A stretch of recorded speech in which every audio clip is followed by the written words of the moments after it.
Whoa. Hey, what's going on? Welcome to the KOS universe. My name's TheYogaMatt. Today we're going to be talking about alkalinity. You ever wonder why people be drinking that green juice that smells like your lawn? Well, that answer is where we're headed. Everything in the world has a pH, including your body. Your blood is slightly alkaline while your stomach is extremely acidic. Your body helps regulate its pH through the food you eat and how you release it. And when it comes to food, ultimately we're looking for balance. But we as humans tend to eat things that are more acidic. Say your meats, cheeses, breads, and most fruits. We also tend to avoid the things that are alkaline, say your leafy green vegetables. Our bodies operate best when they're balanced. It's like when you have too much or too little of anything. Let's say food, since we're talking about it. When you eat too much, your body becomes overfueled and will eventually store the extra fuel as fat. Same thing applies to your pH levels. When you eat or drink things that are primarily acidic, it throws your body off balance and causes your body to operate less efficiently. That's one of the reasons why our Show Me the Greens blend is so good for you. It has alkalizing components, like the oat grass and wheatgrass. We know what you're thinking. Did he just say grass? But those two things are packed with vitamins and minerals, and they also have an alkalizing effect. Now, miraculously, the blend still tastes like apples. Just like when you find balance internally, when you find balance externally, you can move your body much more efficiently. That being said, I have a challenge for you. I'll meet you standing up. Your feet or your heels will be underneath your hips. The insides of your feet will be parallel. Bringing your arms out wide, palms face forward. Start to shift your weight forwards and backwards from your heels to your toes. See how far you can shift forwards and backwards.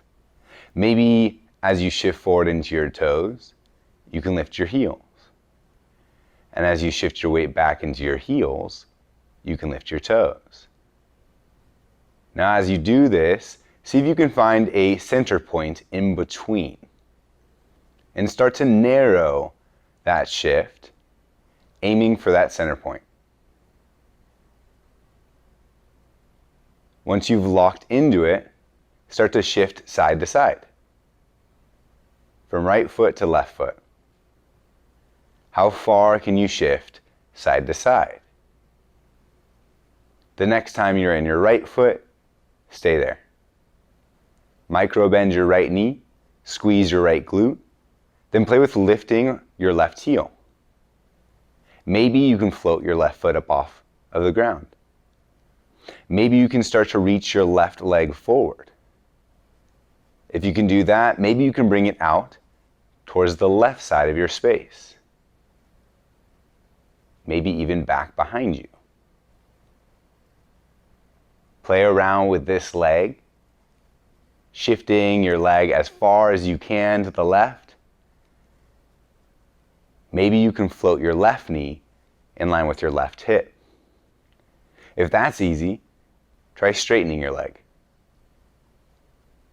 Take an inhale wherever you are. Next exhale, stack your left knee on top of your right, bending your right knee almost like you were sitting down into a chair. You can keep your left toes grounded, almost like a kickstand here. Maybe you float your left toes up off of the ground.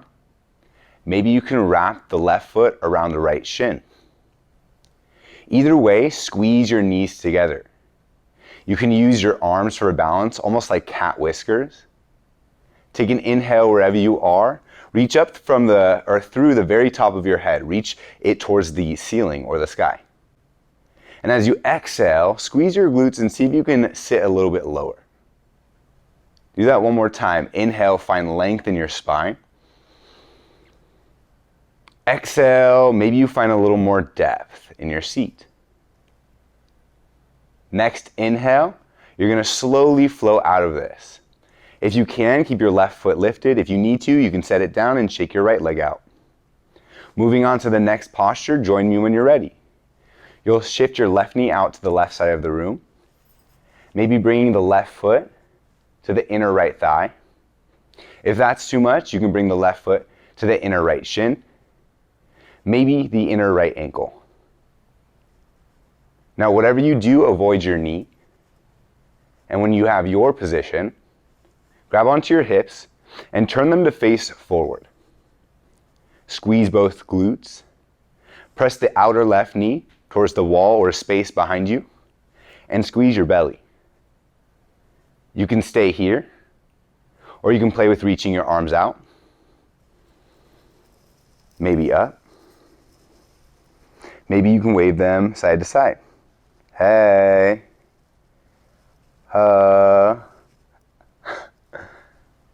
Eventually bringing your hands back down to your hips. And then releasing your left foot. If you can, float that left knee forward. Maybe you straighten that left leg one more time. Taking an inhale wherever you are. As you exhale, you'll slowly lower that left foot back down. Once it lands, shake your right leg out. And then bring it back down to the ground. Make sure the insides of your feet are parallel. Feet are hip width distance. And then again, start to shift your weight side to side. Taking your time here. The next time you've shifted your weight over to the left foot, stay there. Micro bend your left knee. Squeeze your left glute. Play with floating your right heel. Maybe your right foot. Can you reach your right leg forward? Maybe out. Maybe back. You can use your chest and your arms to counterbalance. Keeping your left glute engaged along with your core will really help. Maybe eventually you can float your right knee in line with your right hip. If that's easy, play with straightening your right leg. Take an inhale wherever you are. As you exhale, bring the right knee on top of the left. Again, you can use the right toes as a kickstand. You can play with floating your right toes up off the ground. You can also wrap the right foot around the left shin. Use the arms for balance. Squeeze your knees together. Take an inhale, reach up through the very top of your head. Lengthen your spine. Next, exhale, can you sit any lower? Take another inhale here. Exhale, maybe you sit even lower. Next, inhale, gently unwind, maybe floating your right knee in line with your right hip. Again, if you need to ground that right foot down and shake your left leg out, do it. Then join us. From there, you'll turn your right knee out, bringing the right foot to the inner left thigh. Maybe the inner left shin. Maybe the inner left ankle. Now, wherever you decide, make sure you avoid your knee, no pressure on the knee, and then grab onto your hips. Turn them to face forward. Squeeze your glutes. Press the outer right knee towards the wall or space behind you, and squeeze your belly. From here, you can keep your hands on your hips, or you can start to play around with your hands, maybe reaching them in different directions. Challenging your balance here, notice if you're wobbling, and deem that as a good thing. That means you're moving towards your edge. If you fall out, come right back in. Take your time, play around here. Eventually, bring your hands back down to your hips. Once they're there, see if you can float your right knee out and then bring it forward. Keep the left glute engaged. Maybe you can even straighten that right leg once again. Take an inhale wherever you are. Next exhale, you'll slowly lower that right foot down. Shifting weight into your right foot, shake that left leg out, and then shake your entire body out. Whew. Thank you so much for joining me today. I appreciate y'all for tuning in. Be sure to enjoy yourselves out there, and I'll catch you next time. Namaste.